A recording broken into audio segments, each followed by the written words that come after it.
Hello and welcome back. So this is what we're going to be making today. This is a potion bottle or poison bottle, whatever you prefer. So this is an image from the freepick.com website.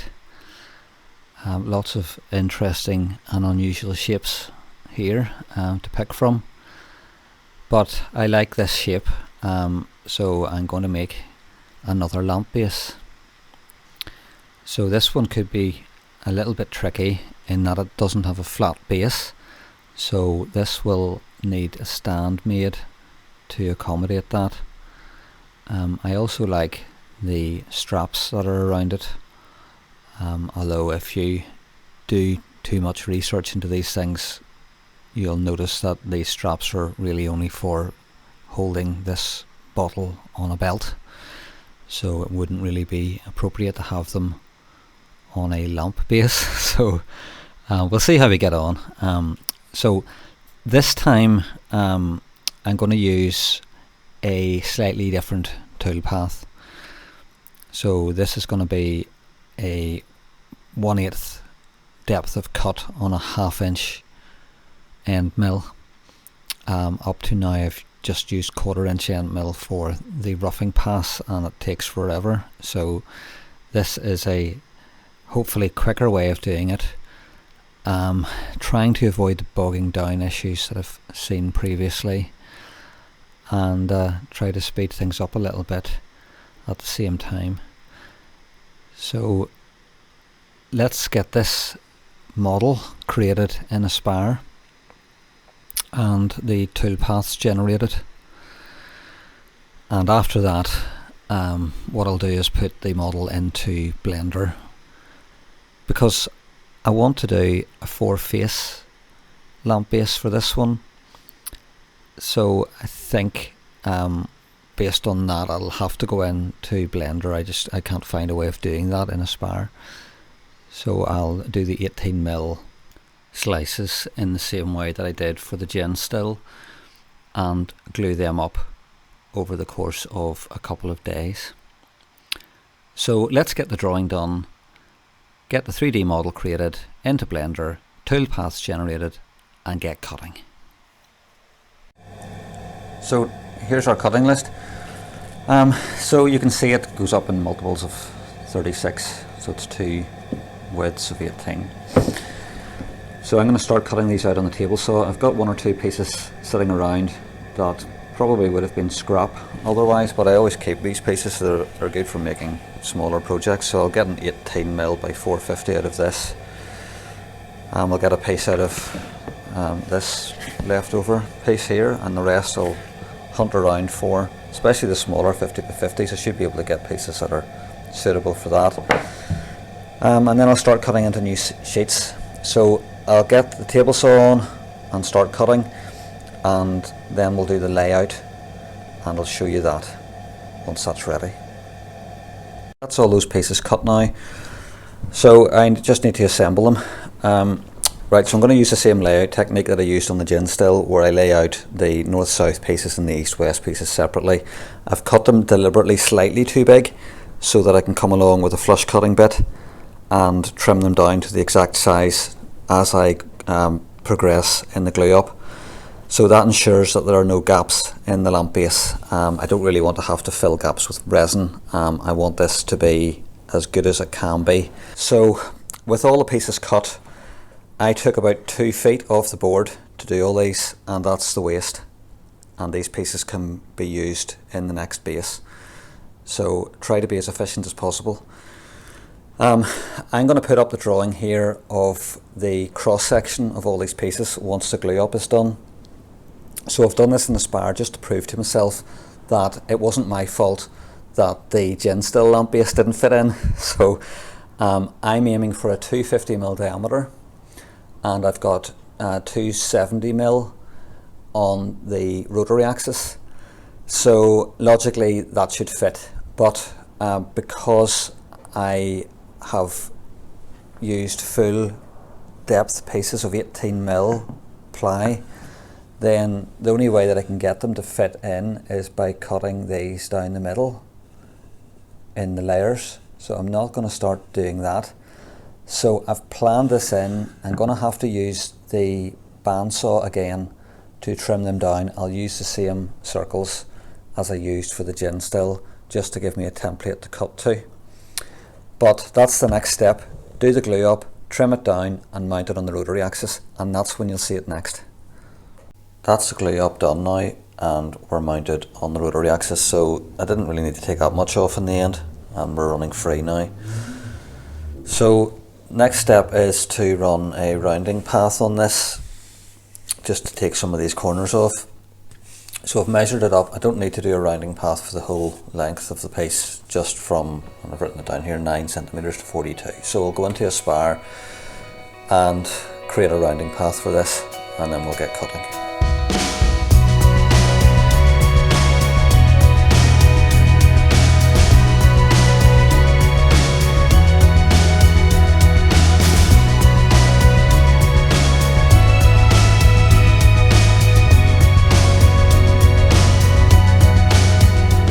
Right, that's the rounding path finished.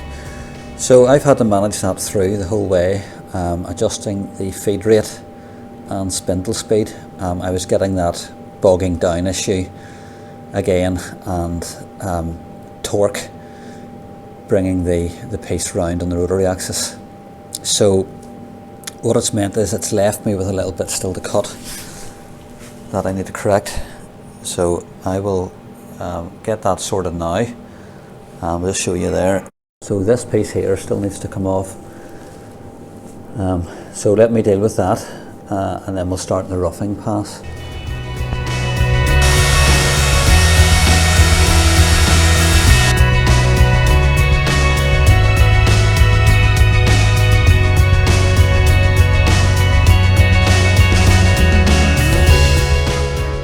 Sorry, I keep doing this. I keep interrupting the viewing.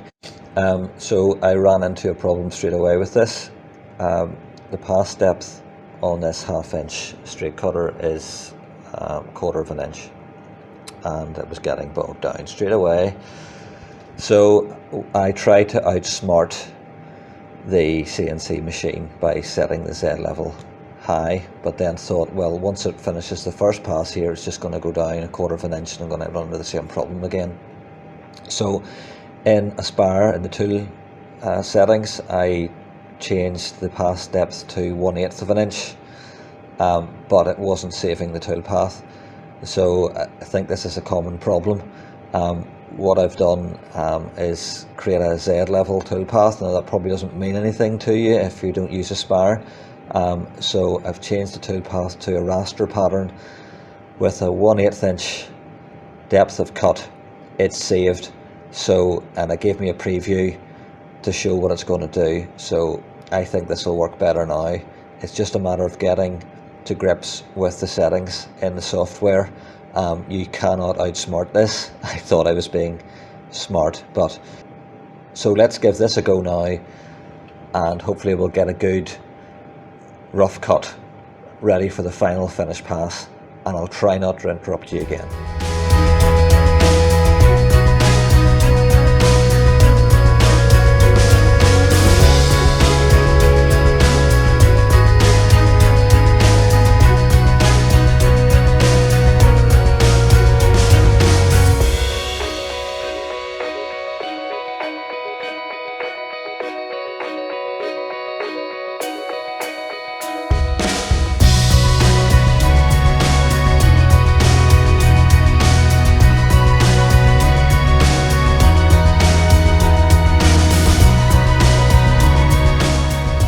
What do you think of that? That's the roughing pass finished. Raster is definitely the way to go. I haven't used that toolpath before, but there was a checkbox that I missed on the screen. I'll put it up for you now. Avoid machined areas. So what was happening earlier was that the bit was running over the entire length of the piece every pass. So it meant that if there was any deviation at all in the rotation of the piece on the rotary axis, then it was going to start nibbling away at where these leather straps are going to go. So you can see the result of that there, where it's just little by little eaten away until there's nothing left. So I'm going to have a hard job now trying to get those back on. You can't stick pieces back on when they come off. So what I'll do is I'll run the finish path and then see where we are after that. Now there's a 0.1 inch machining tolerance in toolpath, so that's 2.5 millimeters. So hopefully we'll get that strap back. If we don't, I'll just go 1 mil lower and run it again. So that's looking really good. That toolpath makes an almost finished product. There's very little left for the finish pass now on the 1/4 inch ball nose. So I'm really happy with that. It's come out so well. So let's get the 1/4 inch ball nose in and do the finish pass.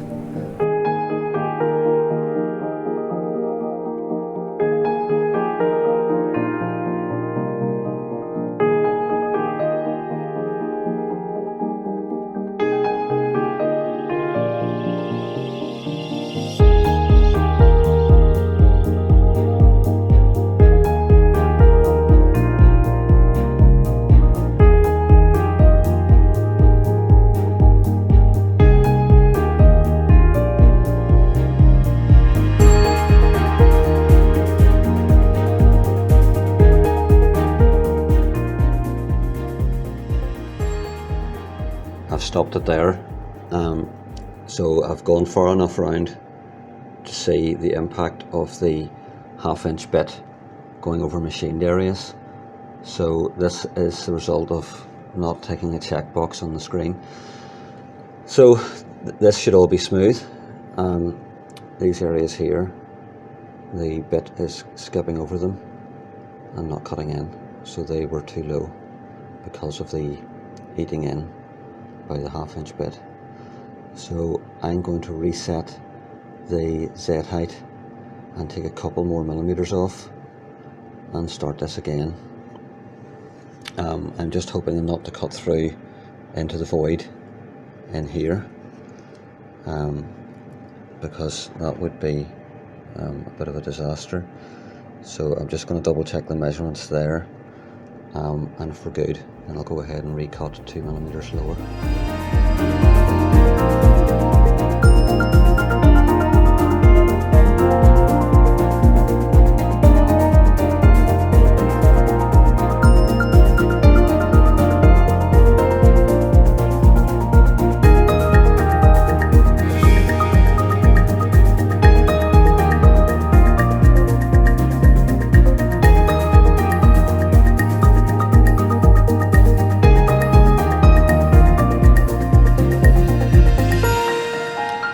I've had to stop this again.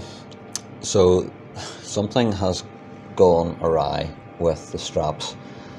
So if you look here, the finish toolpath has cut this, which is all okay, but it's trying to go at a different angle to where the strap was in the roughing toolpath. I don't know why. I think it might be because I've gone a bit deeper and it's dragging again. It might be because the roughing pass had an issue. So I think we'll just get rid of the straps. I don't want to lose this. I've come so far with it that I'm not going to lose the lamp base. So I've got a toolpath where the straps have been removed. I'm going to run it now, end up with a smooth finish. I don't actually mind, because the same as the gin still, where I tried to do copper finish, it would have ended up just making it look complicated. So I'm not really sure this actually adds anything anyway, this strap. It's just something nice to do that you couldn't do on a lathe. So I'm going to start again, and I know it's the third time, but I'd rather have something that I can actually use than put it in the bin. So let's get rid of this.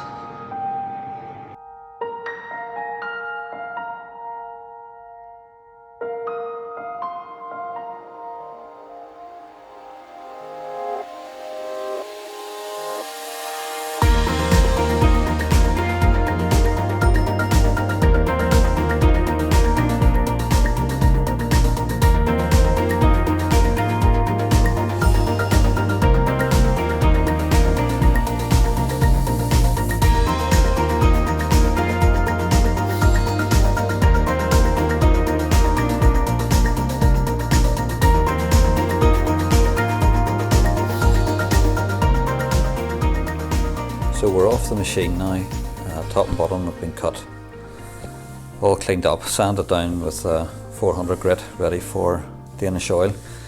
So the next step, drill the holes top and bottom for the wiring, get it wired up, and make a base. So this will sit on, thinking about putting it on a tripod.